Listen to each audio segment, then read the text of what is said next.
our lives, we've heard many sounds, and of course, many of them stuck into our minds. While each sound may have a story behind it, the remembering process of the sound is us gradually emerging into a community. But note, there are sounds like music that just belongs to community.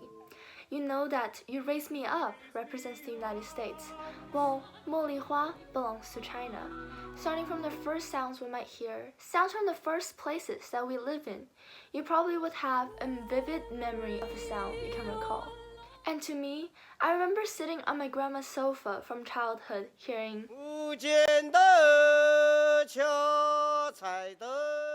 You might not know what that means, but that phrase is one I remember hearing as people yelled to attract customers so they could get a living off of sharpening knives and scissors. For the first years of my life, I lived in Dalian, a place near the ocean in China. My grandma taught me a song when I was 3, which she said everyone in our city knew how to sing, 大海啊，故乡, which represents how the ocean is my hometown. Even now, I can feel the warmth of the sunlight of that day she hummed me the melody of that song. And of course, there are all representations of Dalian, my first community that I belonged in.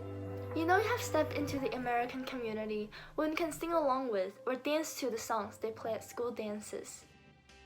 Got a feeling that tonight's gonna be a good night. Of course, this took me almost 3 years to fit into my head.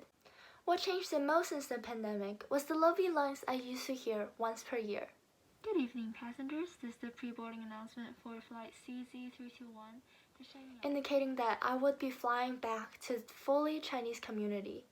And the train's announcement 女士们、先生们，列车前方停车站是 indicating that I would be hearing the papas yelling. This year, I heard unusual phrases like 6 feet apart and social distancing. On the other hand, I also heard positive voices like, we're in this together and let's be supportive. I, among a group of students from school called Masketeers, now give back, donated to hospitals with boxes of masks, gloves, goggles, and medical gowns, and homeless shelters or senior centers with small packs of protecting gear. These voices show how I pay back to the community I am living in now, specifically the community of Orange County. I hope that everyone remembers a sound from the community they live in, maybe in the form of music or speech or daily dialogue, as they remember the rhythms of the ocean, my hometown, Dalian.